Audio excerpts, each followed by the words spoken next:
The haunting of Camp Greenwood Camp. Greenwood had always been a summer tradition in our family. Nestled deep in the heart of the woods, it promised adventure, camaraderie, and the chance to escape the stifling heat of the city. But beneath the facade of innocent fun, the camp held secrets, stories that left us with restless nights and lingering fear. It was my 7th summer at Camp Greenwood, and I was excited to reunite with old friends and make new ones. The counselors welcomed us with cheerful smiles, their enthusiasm contagious. But as the sun dipped below the horizon, casting eerie shadows across the forest, the mood shifted. The campfire flickered to life, and our counselor, Emily, began to share a tale. She spoke of a camper named David, who many years ago had ventured into the woods during a moonless night, drawn by whispers that seemed to originate from the depths of the forest. David followed those whispers, Emily said, her voice a low, haunting murmur. Deeper and deeper he went until he reached an ancient, overgrown cemetery hidden in the woods. As Emily spun her tale, the forest seemed to come alive. Leaves rustled with ghostly whispers, and the night seemed darker, more ominous. At the center of the cemetery, Emily continued, stood a tombstone with David's name etched into it. The date of death, the very night he ventured into the woods. A collective shiver passed through us. Emily's storytelling was so vivid, it felt as though we were standing in that forest, witnessing David's dread firsthand. The following day, curiosity got the better of us. My friends and I decided to explore deeper into the woods than we ever had before. The sun hung high in the sky, casting speckled shadows on the forest floor. As we ventured further, we discovered an overgrown trail, beckoning us with an eerie allure. We couldn't resist its pull and followed it into the heart of the forest. After what felt like hours of walking, we stumbled upon an unexpected sight, an ancient, forgotten cemetery. Moss-covered tombstones stood amidst the tangled underbrush. One tombstone caught my eye, and my heart sank. The name etched into it was mine, and the date of death matched today's date. Fear gripped me, but my friends assured me it was just a morbid coincidence. That night, as we lay in our bunks, unease settled in. Whispers seemed to dance on the wind, and the once familiar woods took on a menacing tone. It was as if the forest itself was alive, watching and waiting. Unable to sleep, I ventured outside. The moon cast eerie shadows, and a mournful breeze rustled the leaves. In the distance, I heard a faint, haunting melody, a lullaby that seemed to come from the very heart of the woods. I followed the eerie tune, my heart pounding in my chest. It led me deeper into the forest, and I couldn't help but wonder if I was retracing David's steps. I reached a small clearing, and there, bathed in moonlight, I saw them. My friends. They stood in a circle, their eyes vacant, swaying as they sang the haunting lullaby. The same lullaby from Emily's story. My heart froze as I realized they were singing my name. I called out to them, but they didn't respond. It was as if they were in a trance, their voices carrying the eerie tune into the night. I approached cautiously, my voice quivering, but they continued to sing.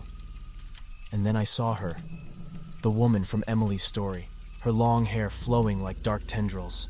Her eyes glowed with an otherworldly light, and she smiled at me, her lips forming the words of the lullaby.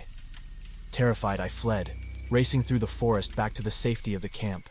My friends never returned, their voices forever lost to that haunting melody. When the authorities arrived, they found no trace of my friends, and my story was met with skepticism.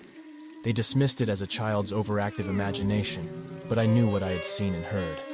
I left Camp Greenwood that summer, vowing never to return. The memory of that haunting lullaby and the figure in the woods still haunts my nightmares. I can't help but wonder if the date on that tombstone will eventually match my own, as foretold by the chilling legend of Camp Greenwood, the summer camp specter. I arrived at Camp Willowbrook with a mixture of excitement and trepidation. As a new counselor, I was eager to make a difference in the lives of the young campers who would call this place home for the summer. However, I couldn't shake the feeling that there was something off about this camp. Camp Willowbrook was nestled deep within a sprawling forest, far removed from civilization.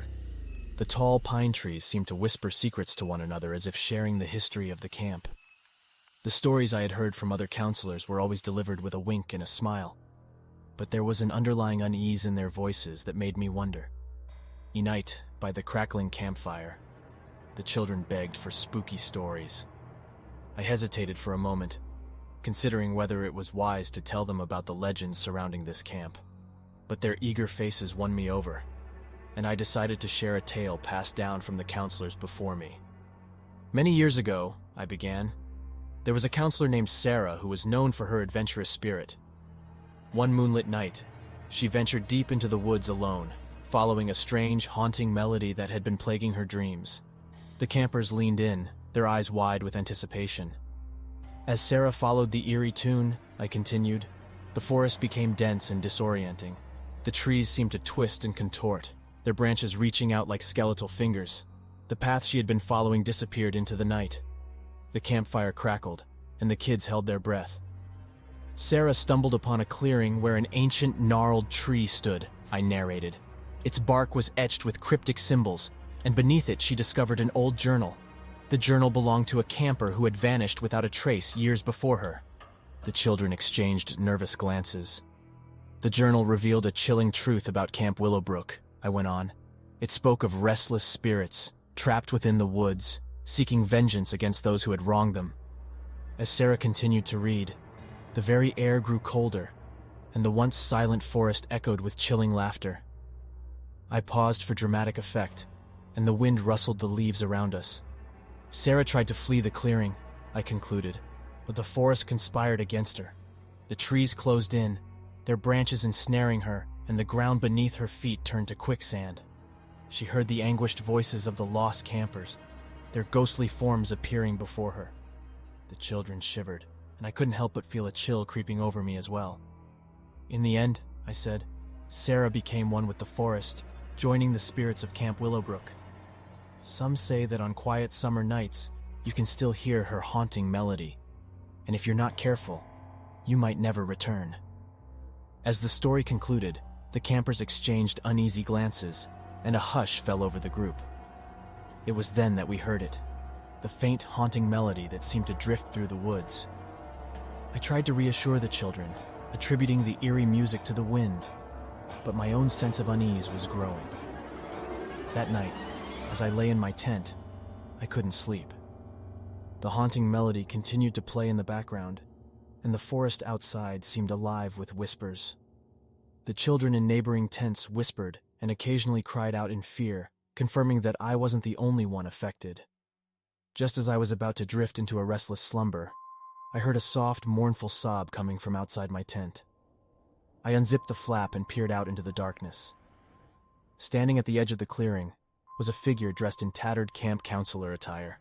It was Sarah, her face contorted in sorrow, her ghostly form flickering in and out of existence. She held the old journal in her translucent hands and beckoned to me with a skeletal finger. Terrified yet strangely drawn to her, I stepped out of my tent and approached. She handed me the journal, and the forest around us seemed to come alive with whispers. I read the journal, and the horrifying truth of Camp Willowbrook was revealed. The spirits were indeed trapped, and they sought revenge against those who had abandoned them. I knew that I too would become one of them if I didn't act quickly. Desperate, I pleaded with Sarah to show me the way out of the forest, to help me escape the fate that had befallen her. With a mournful look, she nodded and led me through the dark, twisted woods, the haunting melody following us like a shadow. Finally, at the first light of dawn, I emerged from the forest, shaken but alive. The spirits of Camp Willowbrook had released their hold on me, but I couldn't forget the chilling ordeal I had endured. We left the camp that morning, and I knew that I would never return. Camp Willowbrook would forever remain a place of dread and mystery, and where the spirits of the lost campers continued to seek their revenge. The haunting of Camp Moonshadow Camp.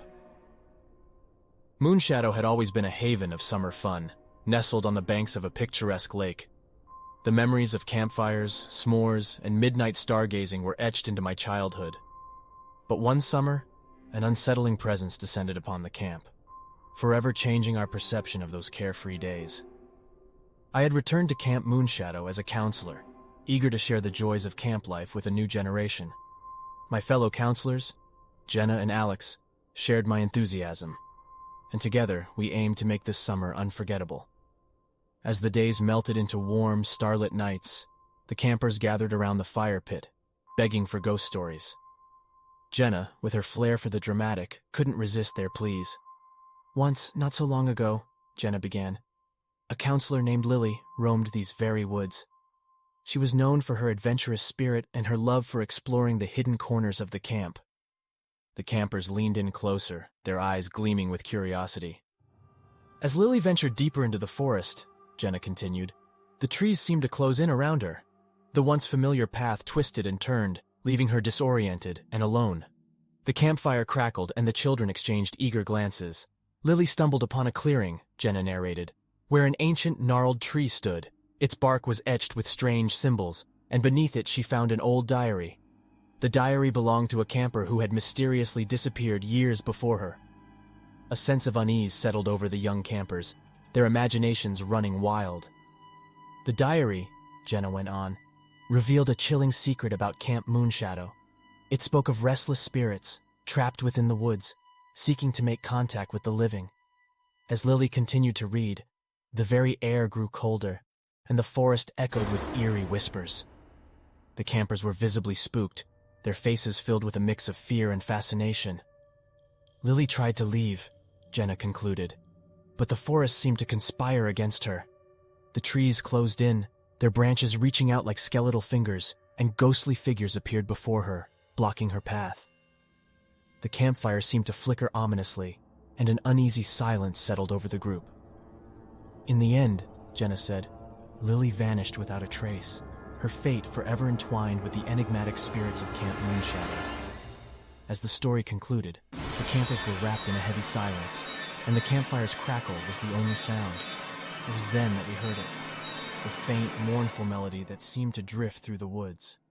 Jenna assured them it was just the wind, but the unease lingered. That night, as I lay in my bunk in the cabin, I couldn't sleep. The haunting melody played on in the background, and the forest outside was alive with whispered secrets. The children in neighboring bunks whispered and occasionally cried out in fear, confirming that I wasn't the only one affected.